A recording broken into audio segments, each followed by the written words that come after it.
Hello, and welcome to Change the Face of Yoga, teaching toddlers through golden oldies.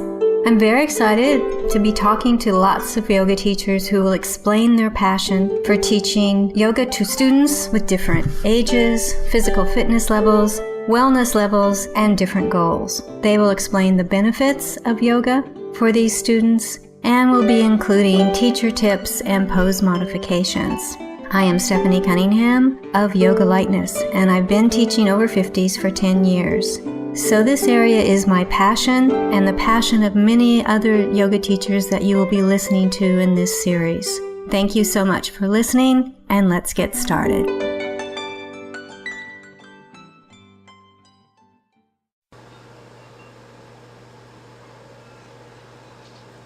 This is episode 30 of Changing the Face of Yoga. And it is also the third in a four-part series about teacher training. I'm talking to Christine Coveri-Weber, who is an experienced teacher trainer and also mentor. And we're talking about mentoring today and the general state of teacher training. So let's listen. Hello, and welcome to our newest podcast. I have a wonderful guest today. Her name is Christine Coveri-Weber. She has a master's degree. She's a certified yoga therapist, an experienced 500-level yoga teacher, and is offering training through YASEP, which is with Yoga Alliance in the U.S. She's been studying yoga and holistic healing for nearly 30 years, advocating, speaking, and teaching about yoga since 1995, and training educators since 2003. She often presents at healthcare conferences, and she has put together 2 books, Healing Self-Massage and the Complete Self-Massage Workbook. She's published articles in the International Association of Yoga Therapists Journal, Yoga Therapy in Practice, and other wellness publications. She has provided yoga therapy to various populations and institutions and privately since 1996. We're going to talk about mentoring today. This is part of the teacher training series we're doing. And Christine is an experienced mentor, and we're going to talk to her about her impressions of mentoring. Christine, is there anything else you'd like to add for people to know anything more about you? Well, I'm the director of the first program in the United States that is offered by a major continuing education institution for health professionals. And the program is a 200-hour program for behavioral health, so counselors, therapists. But we have lots of other health professionals that come through that program. It's a 200-hour teacher training program, but it's primarily focused on how to use these practices with clients, either one-on-one or in group settings. So that program actually is important to me to mention because I think it is, in a way, a vanguard or a signal of what's coming next in terms of training health professionals in mind-body practices. So I wanted to make sure I mentioned that. So that's the Subtle Yoga Training for Behavioral Health Professionals, and that information about that is on my website, which is subtleyoga.com. But I just want to say thank you so much, Stephanie, for having me here today. It's an honor to be on your podcast. Oh, thank you so much. We're going to talk about mentoring. And first of all, what are your conditions for mentoring a student? Obviously, you're very experienced and have a lot to share with a student. But what do you want to see in a student before you agree to mentor? So typically the people I mentor have gone through one of my training programs, either a 200-hour, a 500-hour, or my special program for behavioral health professionals. And frankly, I don't have as much time as I used to have to do this. Currently, right now, I'm not taking on any new mentees, I guess you call them. I'm not sure, but yeah.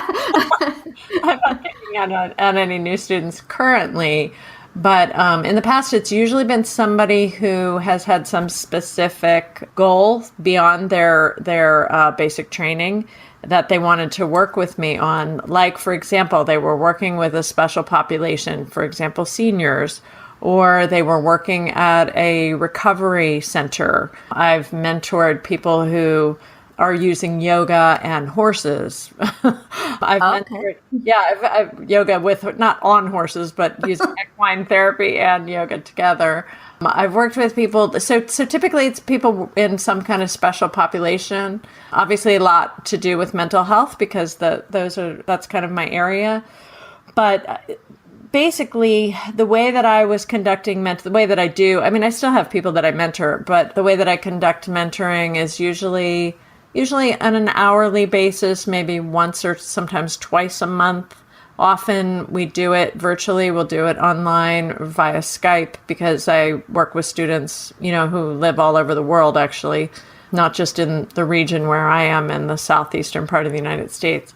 And that's been a great learning process for me as a trainer. But also I think that this kind of mentoring is really important for people starting out in the profession, or even if you've been in the profession for a while. Let me tell you that I've been at this for 22 years and I still have mentors. I'll always have mentors, I think, because primarily, first and foremost, I'm a student of yoga, and my teaching is something that comes from that desire to give back everything I've learned. Yeah. Okay, excellent. You said that these are people that have taken training in some manner already. What is the benefit of mentoring? I know you said they may have special goals, and I thought that was interesting because I talked to a lot of people who are teaching non-traditional, shall we say, populations, and they are often very disappointed with their teacher training because they really aren't prepared for these special populations. Is mentoring a way to bring that knowledge to them? Yes, absolutely. Mentoring is one way that people can start to, specialize and really learn about special populations. I mean, I work with people with scoliosis, for example, and how many people learn that in a 200-hour teacher training? So I think mentoring is one way to really dive deeper.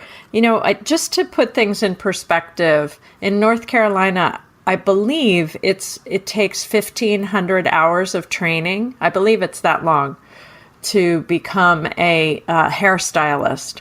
And it takes at least a year, and sometimes I think it's up to 2 years to become a dental assistant. When we talk about 200 hours of training, that's not even a semester of college. It's a very small amount of training. It was somewhat arbitrarily set in the late 90s by Yoga Alliance, and unfortunately hasn't really been updated in the past 20 years. And I think it's a shame because I think it does in many ways deprofessionalize what we do.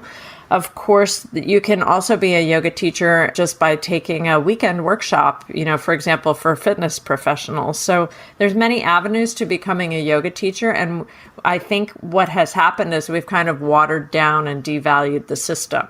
Now, if you juxtapose that with the information that's come out from neuroscientists like Dan Siegel about the amount of hours it takes to achieve mastery, for example, it's 10,000 hours, so for example, to be involved in the initial studies he did in the early 2000s, looking at the brains of long-term meditators, you had to have a minimum of 10,000 hours to participate in that study. And to put that in perspective, that's 5 years of a full-time 40-hour-a-week job.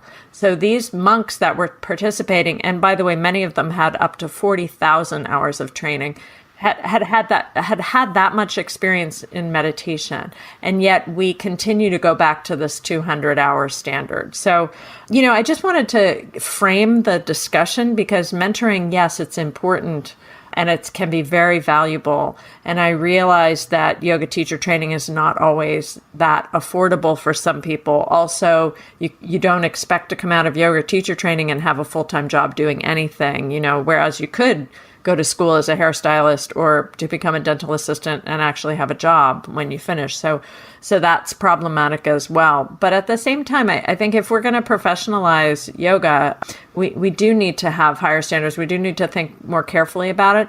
And maybe we can have 200-hour trainings that are more like yoga lifestyle trainings for people that just want to learn more for themselves, but aren't necessarily going to go out and put the health of other people and the safety of other people in their hands with small amounts of training. So I'm impressed. I'm always impressed when people come to me and say, I just feel like I didn't get enough out of 200 hours, because the answer is no, you didn't.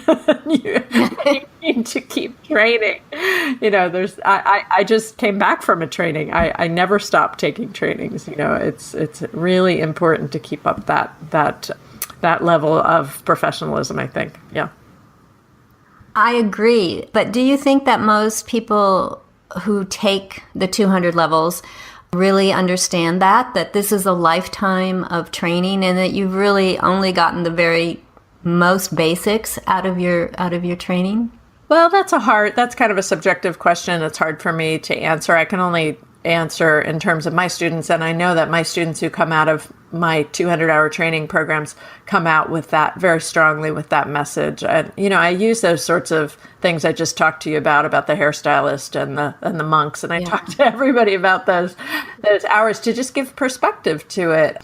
Additionally, the other challenge is that living in a highly pluralistic society like the United States, which values innovation and creativity, and that's wonderful, and individualism, all that stuff is wonderful.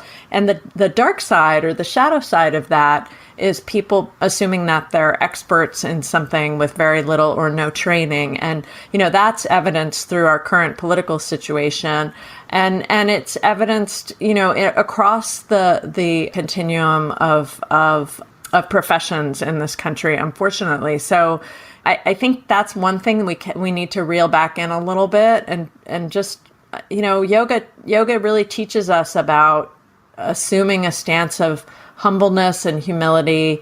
And, and that's not in any way saying, I think what happens is that gets kind of confused or conflated with self, deprecation or something. That's not what I'm talking about at all. I'm just talking about the basic idea of standards of training, that it does make sense to spend some years studying before you start teaching. Actually, I agree very, very strongly with you on that. What do you think the benefit to you is of mentoring? I think it's a wonderful opportunity just to engage more deeply with new teachers. I love mentoring students when I have the time for it. I mean, it's so eye-opening to me personally, because I can watch the process, and that's a reflection of my own process, of course. I get to see where the gaps are in my training programs, because, I've been training yoga teachers for almost 15 years. And in that time, I make sort of ideas or assumptions about what people need to learn. Of course, I do lots of evaluations and get a lot of feedback from my programs. But when I start working with somebody, mentoring with someone, what happens is I start to see where the gaps are, not just in theory, but really in the practice. So what's missing from their training. And as I said before, with a 200-hour training, there's going to be a lot of things that are missing, but it's very useful. It's a very useful reflection process for me. I also just feel very inspired watching new teachers get out there with a lot of enthusiasm and integrity and really, want to make a change, want to make a difference. So that part of it I really enjoy as well. And, I think there's other benefits, just getting to know my students well, getting feedback on, like I said, on the trainings, but getting feedback on the mentoring process as well is useful. And it helps me to reflect also on why I need to keep mentoring with my teachers, and so when I feel like, maybe it's been a while since I've had a call or a while since I've spent time with a teacher, that helps me to reflect like, oh yeah, I need to go back and study more or fill in the gaps of my knowledge in whatever space. As a student, when being mentored, What do you feel that the benefits of mentoring are in that particular situation? Well, I mean, I think the benefits are numerous for students. If you can get an experienced teacher to spend time with you and help you problem solve, it really saves you a lot of energy and effort. For example, I belong to this one Facebook group where people talk a lot about yoga research, breathing, asanas. It's mostly a movement kind of oriented Facebook, and there's quite a few thousand people on it. And in that group, a conversation has been going on for quite a while about the negative effects of deep breathing.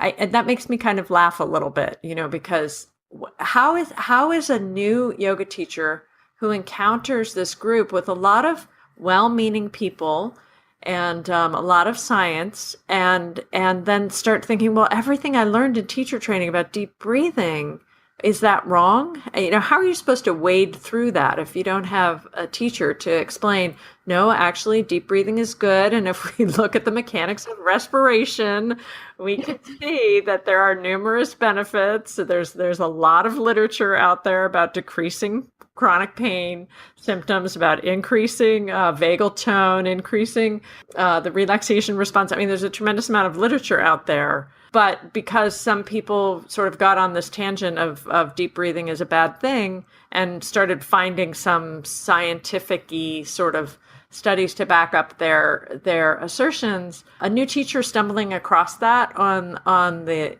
internet, I think could really be puzzled and confused and start to second guess their training or their knowledge base. And without somebody to weed through that with, I think it's really hard, actually.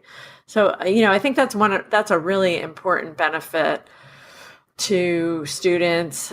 And, frankly, I think that people have to keep training, but to have a personal relationship, this is the yoga tradition, isn't it? That you have a personal relationship with teachers. And that part of the tradition, I think in some ways we don't pay as much attention to in the West as they did traditionally.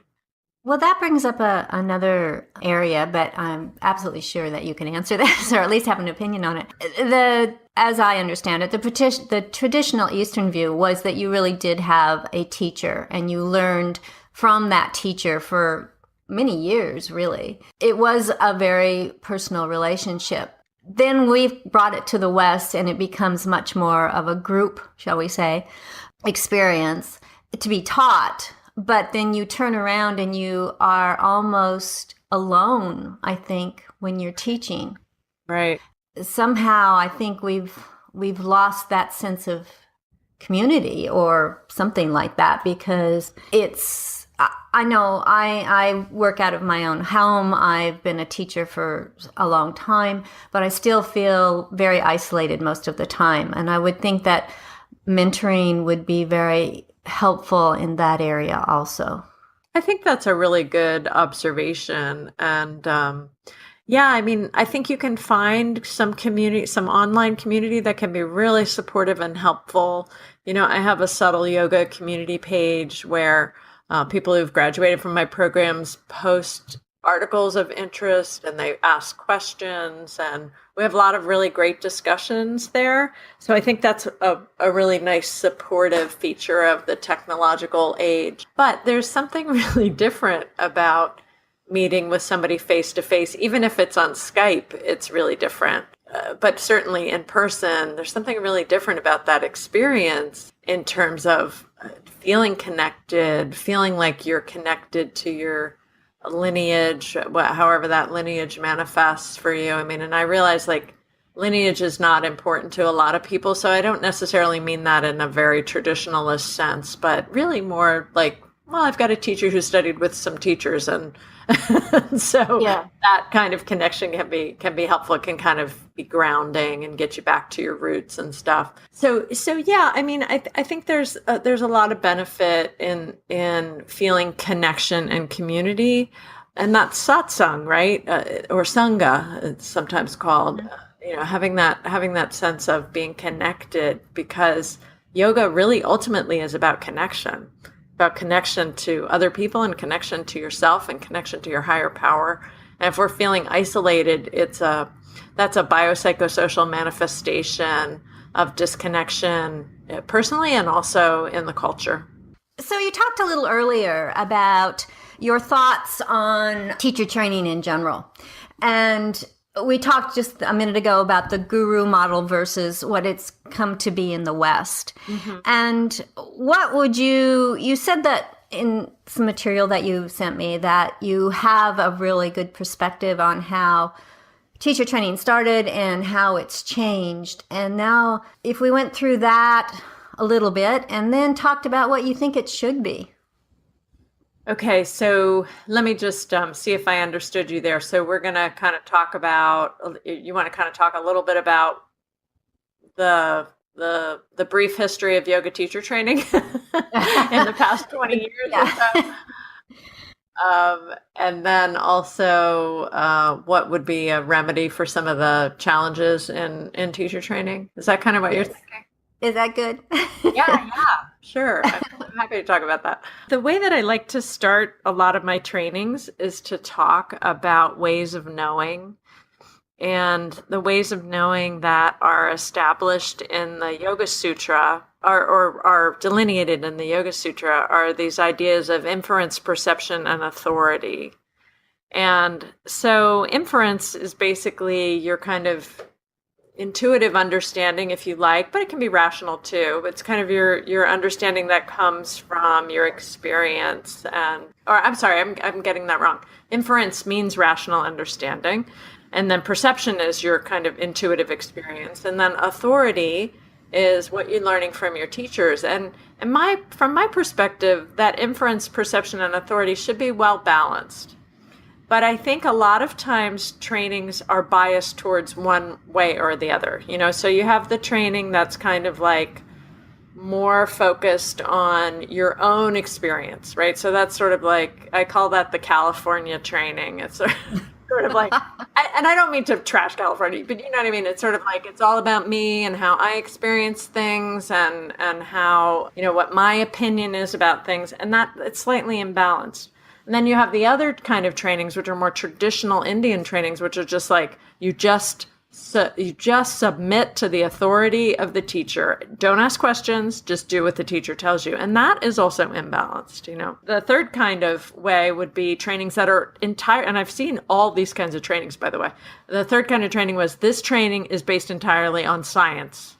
And so we don't, if it's not scientific, if it's not researched, we don't teach it, And that's imbalanced. So I really think the way that we should approach training is with a balance between these three ways of knowing that were delineated in the Yoga Sutra, between a rational part of ourselves and our more intuitive, perceptive, experiential part, and then looking to the text and the tradition for wisdom. And I think that what happens in teacher trainings is we tend to get biased towards one of those three ways, Either it has to be the scientist, or it has to be the hippie, or it has to be the guru. And really what we need is kind of scientist, hippie, guru all together. So, which isn't easy. It's not easy, but we kind of need a balance between that, because we have to be able to say, okay, the authority says this, but I respect that. Not just I throw it away. I respect it, and I'm going to investigate it myself and see if that holds up, And maybe it's going to take me 10 or 15 or 30 years to investigate it, but I'm willing to investigate. You know what I'm saying? It's Mm-hmm. We need to have kind of this balance. And I think one of the things that we should start with when we're thinking about training is these ways of knowing. I base my programs on these ways of knowing. I love science. I love scientific information and data and the way things, I love knowing about it. I also love my own experience. I love doing asanas. I love experimenting with different ways of moving. And I also have great respect for for my teachers, like Gary Kraftso is one of my teachers, wonderful teacher. I have deep respect for him. I don't agree with him with everything, So, and that's okay. Yes. So I think if we kind of start with that framework, that's helpful. Now, getting into the nitty gritty of it, that's more of a theoretical basis, but into the nitty gritty of it, I really think a minimum of 500 hours is a useful number to start training teachers at. I think it makes more sense than starting at 200 hours. And so I think if we could get a little more agreement across the yoga community that we would broaden our perspective, I think that would be useful. The other thing I think that would be helpful is if schools are a little bit more transparent as to what their curriculum entails. So we can't be everything to everyone. We can't do everything for everyone. I think fitness-based yoga needs to be much more clearly delineated. This is fitness-based yoga, or even better, this is yoga-influenced fitness, and and if people were really clear about that, then it would be less like, oh, I'm learning yoga, but more like, oh, I'm learning some yoga exercises to use in my fitness training or my fitness classes I teach. And then people who are more interested in delivering that traditional philosophical stuff, be a little more transparent about that. I tend to be much more of a therapeutically oriented teacher. I teach, everything I do is really oriented towards specific therapeutic populations. And I try and be really clear about that this training is not for everyone. It's not going to be the best training for somebody who wants like mostly fitness-based yoga, So I think that's another thing that would be helpful. I don't think social credentialing is necessarily the best way to go in terms of Yoga Alliance. I'm a little skeptical about social credentialing. And the reason is that for people who are brand new, coming out of trainings, I think that's a difficult thing to assess whether or not their training is a really good training, because they don't really have anything else to measure it against. So rather that, I think a little bit more of a community standards where we have, like they're doing with the International Association of Yoga Therapists, would be an upgrade in the way we're training teachers. So could you explain social credentialing to me? Oh, sure. So on the Yoga Alliance website, what happens is people sign up for, or people get credentialed through Yoga Alliance. They get their RYT. And then once they get that, then they can submit, if they choose, a comment about the quality of their teacher training, which in some ways I think it's useful. It's good to say like, oh yeah, I learned a lot or something, but that as being the sole standard of whether or not it's a good training I think that's deeply problematic. And Yoga Alliance doesn't do any measure of auditing as far as I know. So it's definitely a challenge in our community in terms of providing quality training, because again, people out there looking for yoga teacher training, how are they supposed to choose what's good? I mean, when you don't have any training to begin with, that's a big burden to put on people. And if you get on the internet and try and find it, the people who are the loudest and the ones who have the best social media strategies and marketing, they're the ones who are going to attract the students. And that's an unfortunate situation, I think. It could be better. Yes. I assume that you have been through the Yoga Alliance training requirements, because you are putting your programs on Yoga Alliance. Right. Do they ever come back and check? Not that I've noticed. Not that I've seen. The only thing that they've checked me on in the I think I've belonged for about 17 years now, 16 years. The only thing they've checked me on is they asked me to take the word therapy out of all of my workshops and trainings, because they are no longer considering yoga to be a therapeutic modality. I think it has to do with legalities in the States. So that's the only thing I've ever been kind of dinged on from Yoga Alliance. Yeah. And I don't know what they're doing I don't know what they do with other schools. I can only talk about my school. Okay. I was just wondering if they then do an audit, or just to make sure that what you said you're doing. I'm sure you are. I'm not concerned about that, but it's just a regulation thing that if you've said that these people are adequate in, offering teaching, then it's it seems to me it behooves them to make sure that that's happening 10 years down the line or whatever. Because things do change. You would think. Okay. Well, this has been fascinating. Christine, I'm really, really interested in what your thoughts are about this, about mentoring and about yoga teacher training in general. And listeners, you've got a really great opportunity and Christine's offering it to you. She has some blog posts that are going to be turned into ebooks on her website, which is www.subtleyoga.com. And if you go to the subtleyoga.com and sign up for her newsletter, you will be eligible, since you've listened to this podcast, to get these 2 ebooks. And the first one is about choosing your 200 level training, and the second one is choosing your 500 level training. Right. Christine, do you want to add anything to that? No, I mean, they're just real kind of short little books that I put together because I felt like it's important for people to have resources if they're looking for training. So happy to offer that to your listeners. Thank you so much.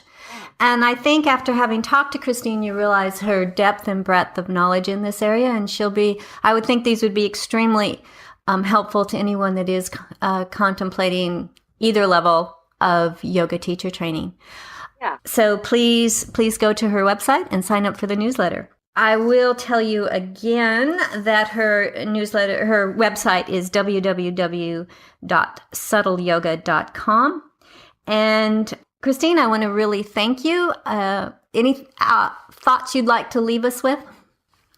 Oh, I just want to say thank you for having me. It's been really nice to be here. And I want to thank all your listeners for their interest in yoga and for quality, really continuing to improve the quality of their teaching if they're teachers, and supporting the profession, because I do think that's one thing that is very important for yoga teachers, is to understand that what we teach is a reflection of the profession, and it's going to be mirrored out there in the public.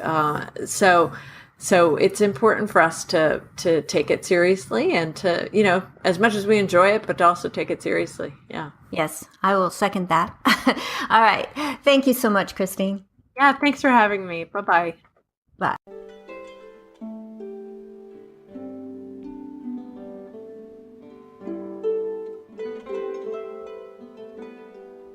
Thank you for that wonderful interview.